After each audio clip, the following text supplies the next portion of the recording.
ગંગા સતીએ કીધું કે પિંડ બ્રહ્માંડ થી પર ડોયલો સદગુરુનો દેશ પાનભાઈ. આ પિંડ અને બ્રહ્માંડ થી પર છે, ત્યાં તમે પહોંચી જાઓ અહીંયાથી. અને આ એકે નહીં, બધા સંતોએ આદેશ આપ્યો. રવિ સાહેબે કીધું ચલી સુરતા ક્યાં સમાગમ ચેતન સિંધુ સમાયા.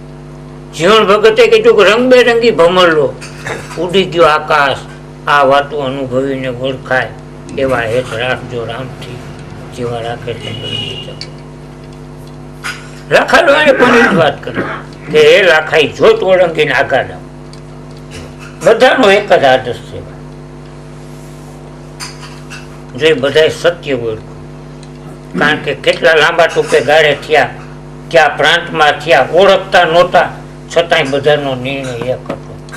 ત્યારે આજની ભક્તિનું મોટા મોટું દુઃખ આવડું આવે કે અહીંથી બીજે જઈને વાત કરો ને એટલે વિરોધ કરે. ભાઈ આવડી આ જ વાત કરું છું, આમાં મારા ઘરનું કાંઈ કહેતો નથી તોય વિરોધ, તોય કરે. હવે હું કરું? કારણ કે એનો નિર્ણય નથી. જે રસ્તો અવ્યક્તપણે તમારી અંદર પડેલો જ છે એ આપણે હાલતા નથી.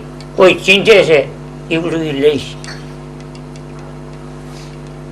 એટલે જયારે પિંડ બ્રહ્માંડ થી પર સુરતા આપણી જાય અને સદાને માટે ન્યારીએ.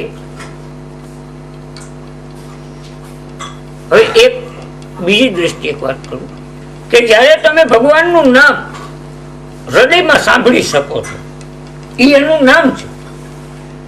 બીજા નંબરની અંદર ચેતનાની છેલ્લું સ્ફુરણ છે. એથી બધા જેટલા સ્ફુરણો આવશે એ ગતિ કરશે એમ સૂક્ષ્મ આવશે. આ સ્થૂળ એનું, કારણ કે હું કઈ કામ કરું ત્યાંથી મારા સ્વભાવની ખબર પડી જાય ને, ન કરું તો સ્વભાવની ખબર પડે. કાર્યમાંથી મારું વ્યક્તિગત ઓળખાણ થાય ને, એવી રીતે આ પરમાત્માનું નામ તમારા હૃદય કમળની અંદર વાગી રહ્યું છે અખંડ. એ એનું સ્થૂળ રૂપ છે ચેતનાનું. એનાથી જે ધ્યાન રહ્યું એનાથી સૂક્ષ્મ છે. અને એનાથી જયારે તમે પર થાવ એટલે એનાથી નહીં સૂક્ષ્મ છે.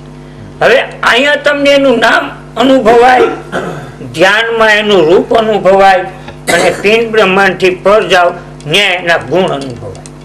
એના ગુણનું અવતરણ તમારામાં થાય. પછી એનું એક પણ રહસ્ય તમારે ક્યાંય વાંચવું પડે નહીં.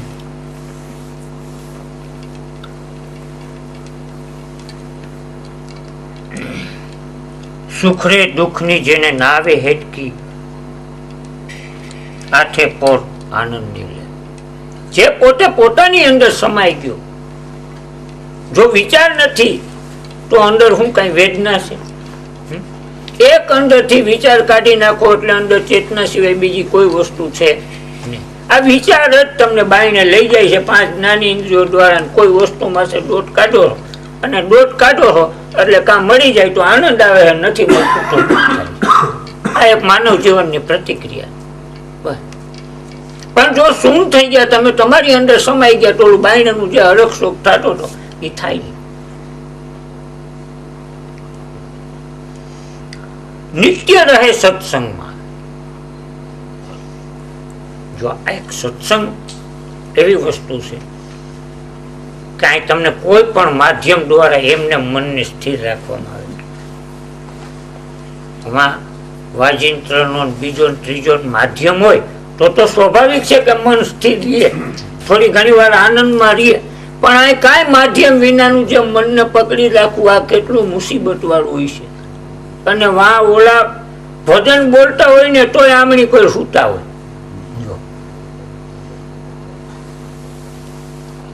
નિત્ય રહે સત્સંગમાં. આપણે 4 કલાક સત્સંગ કરશું એટલે 4 કલાક તમને સ્થિરતાની આદત પડી ગઈ. હું તો બેહવાના જ નથી, સવારે ભૂલાઈ જાવ ને એ ભગત કહેતા હોય ભાઈ આપણે થોડાક નવરારી બેવા. પણ આવી રીતે સતત જો તમે સત્સંગ કર્યા કરો એટલે 15 દિન અઠવાડિયે ભેગા થઈને સત્સંગ કરો એટલે 4 કલાકની આદત પડી ગઈ. હવે આમ કરતા કરતા જો તમને ઘર પડી જાય તો છે સહજ. કારણ કે જેમ બાળકને નીંદર આવી જાય ને હાથમાં લીધેલું રમકડું સહજતાથી મુકાઈ જાય છે, એવું છે ભાઈ આ રમકડું છે ઈશ્વરના દરબારની આગળ. તો નિત્ય રહે સત્સંગમાં એ તો તોડે માયા કેરી ઝાડ. સદાને માટે જો આ સત્સંગમાં રહ્યો તો આ માયા ઝાડ તૂટી. ઉદાસીએ કીધું કે સત્સંગ વિના મન સમજે નહીં, સુરતા ભલે નિગમ પદમાં જાય. કદાચ નામમાં હું ધ્યાનમાં સુરતા ગઈ હોય ને તો સત્સંગની જરૂર પડે એવું છે. તન મન ધન પ્રભુને અર્પે એ ધન્ય નિજારી નરને ના. હવે જયારે આપણે આ સત્સંગ થતો એટલે મન એવું જે ગતિહીન થઈ ગયું, સ્થિર થયું, એટલે આપણને બધું ભૂલાઈ જાય. આ જેટલી વાર ભૂલાણું એટલી વાર આપણે એની હેઠું મૂકી બસ વળી યાદ આવે પાછું લઈ લે. એકાંતે બેસીને હલો ખાડા દે. જોઈને કીધું કે એકાંતમાં બેસી જાવ. હવે આપણે આ એકાંતમાં બેઠા તો ચાર ઇન્દ્રિયોને વિષય નથી આવતા. કાન ઇન્દ્રિય સર્વવ્યાપી છે, વિસ્તારવાળી છે, એટલે આપણને અંદર અવાજ જ ગમે. બાકી આંખ કાંઈક ડિસ્ટર્બ કરે, નાક ડિસ્ટર્બ કરે, જીભ ડિસ્ટર્બ કરે, રસ ડિસ્ટર્બ કરે. આ એ કઈ ડિસ્ટર્બ કરે નહીં. ડિસ્ટર્બ કોણ કરે? એક કાન. કે આપણે કદાચ ઘરમાં બેઠા હોય અને છોકરો પાણી હારે ગયા હોય, ગ્લાસ પડી જાય ને અવાજ આવે, થાય તો આજ થઈ ને. એકાંતમાં અવરોધ કરે તો એક કાન ઇન્દ્રિય જેવી છે કે જે તમને ગમે એની આવીશો ને અવાજ આવશે.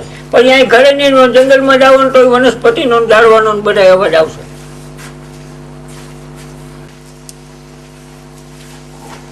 સંગતું કરો તો તમે એવાની કરજો, ભજનમાં રહેજો. આમાં પ્રેમી અને ગુરુ બેમાં તફાવત છે.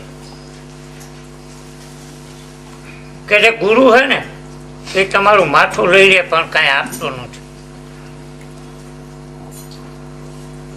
હવે પ્રેમી જે રહ્યો ને એ આપી દે છે પણ કાંઈ લેતો નથી. બસ આટલો તફાવત છે. સમજાઈ ગયું?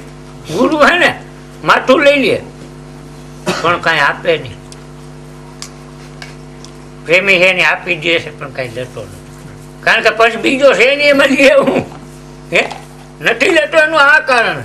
અને ઓલાને શું છે કે એવડું ઈ જ કરવા માટે ભગવાન એને મોકલો. ઈ ન કરે તો કરે હું બીજું હે ખાવા હાટું થાય એટલે એને બધું જોઈ મટી જાય અને કાંઈ જોતું. એટલે એને કીધું સંગતું કરો તમે એવાની કરો.